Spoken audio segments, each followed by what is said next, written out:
ओम शांति। आज की मुरली में हम सुनेंगे बाबा की वाणी कह रही है, अर्थात बाबा हमारे से बातचीत कर रहे हैं अपने बच्चों से।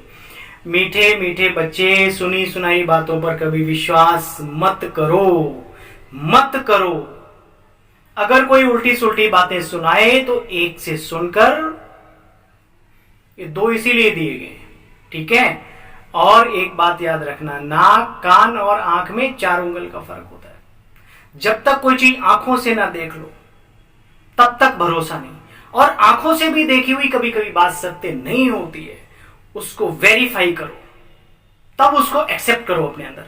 यानी किसी ने जो कुछ भी कहा और हमने मान लिया, बहुत नुकसान होता है। बाबा ने कहा ऐसी बातें अगर उल्टी सुल्टी बाबा के बारे में, बाबा के निमित्त बने हुए बच्चों के बारे में, बाबा के यज्ञ के बारे में अगर कोई सुनाता है, हमारा फर्ज है उस पर ध्यान नहीं देना। पहले तो ऐसे लोगों को अपने पास ही नहीं आने देना। अगर अपनी सेफ्टी चाहते हो तो बाकी कोई बात नहीं। जो बच्चे ज्ञान की खुशी में रहते हैं उनकी निशानी क्या होगी, बोलो भाई। बाबा खुद बता रहे हैं, वे पुराने कर्म भोग का हिसाब किताब भी खुशी से मर्ज करते जाएंगे, खत्म करते जाएंगे। ज्ञान की खुशी में दुख दर्द गम की दुनिया भूल जाती बच्चे, बुद्धि में रहता है अब तो हम खुशी की दुनिया में जा रहे हैं। बाप आए उस दुख की दुनिया से, गम की दुनिया से निकाल सुखदायी दुनिया में ले जाने के लिए। उनके अंदर खुशी रहेगी, जिनके अंदर ज्ञान का पूरा भंडार है, अपने आप को एडजस्ट करके चलते हैं। इसलिए गीता में कहा, हे अर्जुन, मुझे ज्ञानी तो आत्मा अति प्रिय है। वो अपने आप को संभाल लेती है। भावना वाले और सिर्फ ज्ञान को आधा अधूरा समझने वाले, वो कभी कभी डगमगा जाते हैं। इसलिए ज्ञान में प्रवीण बनो, फिर भी ज्ञान का अभिमान ना है, ये बड़ी बात है। गीत पाया, गीत बजा है, आज तुम्हें पाके हमने जहां पा लिया है, पा लिया है। याद करो, जमी तो जमी आसमां पा लिया है। बाबा को पाकर ये दिल की धड़कने गीत गुनगुनाए, सोते उठते बैठते चलते फिरते मजा है। ओम शांति। मीठे मीठे रूहानी बच्चों ने गीत सुना, तो गीत सुनते सुनते बच्चों के रोमांच, बोलो, खड़े हो जाने चाहिए। खड़े हो गए, एकदम करंट आ जाना चाहिए। बच्चों का फर्ज है बाप को याद करना। बाप कहते हैं, बच्चे काम चिता पर बैठकर मनुष्य आत्माएं बिल्कुल जल मरी है। क्रोध को चिता नहीं कहा जाता, काम की चिता कहा जाता है। काम चिता कहा जाता है, इसलिए बाप आए हैं ज्ञान चिता पर बिठाने। क्रोध का फिर भी सेम ही नशा रहता है, हल्का नशा रहता है। बच्चों को बाप बैठकर समझाते हैं, बच्चे देखो, घर में अगर कोई कपूत बच्चा होता है तो कहेंगे तो क्यों आबरू गंवाते हो। बहुत तरीके से ऐसे हल्की बुद्धि वाले हल्के काम करके भी अपने बाप दादा का, अपने परिवार का, अपने दैवी फैमिली का नाम डाउन करते हैं। छोटी छोटी चीजों में, वो मैं चर्चा का विषय नहीं है, लेकिन ये चेक करना है कहीं हमारी छोटी छोटी गलतियां बाबा के घर का नाम बदनाम तो नहीं कर रही। चेक करो और चेंज करो।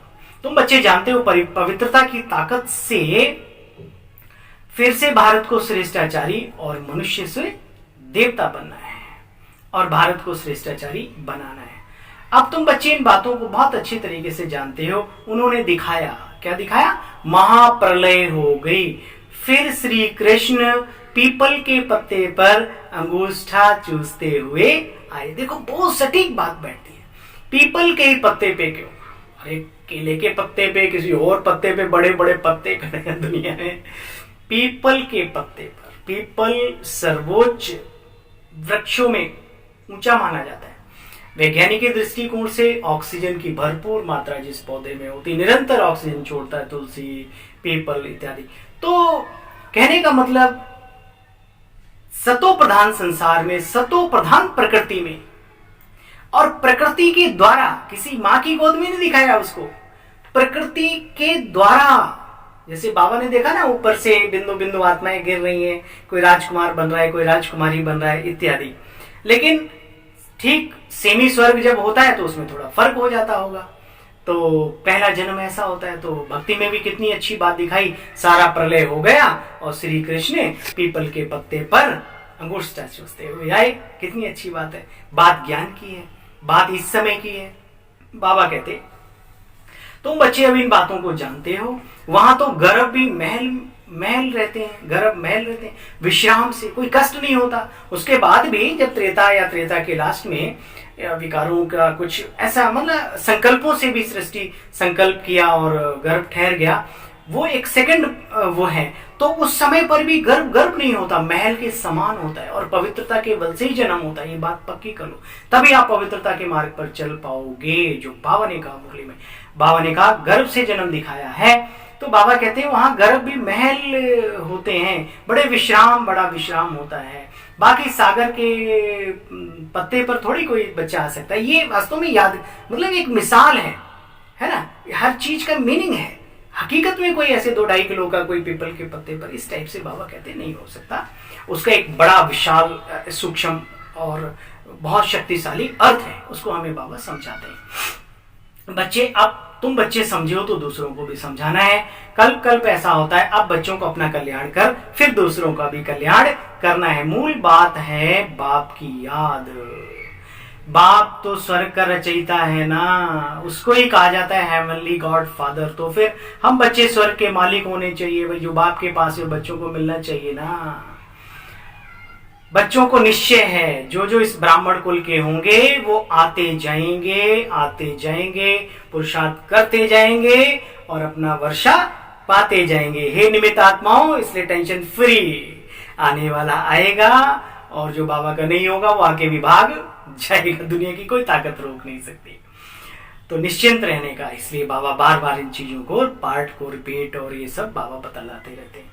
अच्छा भाई, मीठे मीठे स्किल्दे बच्चों प्रति माता पिता बाप दादा का याद प्यार और गुड मॉर्निंग। रूहानी बाप की रूहानी बच्चों को नमस्ते। हम सब रूहानी बच्चों की रूहानी बाप दादा को नमस्ते नमस्ते। ओम शांति। बाबा ने कहा कोई भी झूठी बात सुनाए तो सुनकर के क्या करना है, सुनी अनसुनी कर देना है।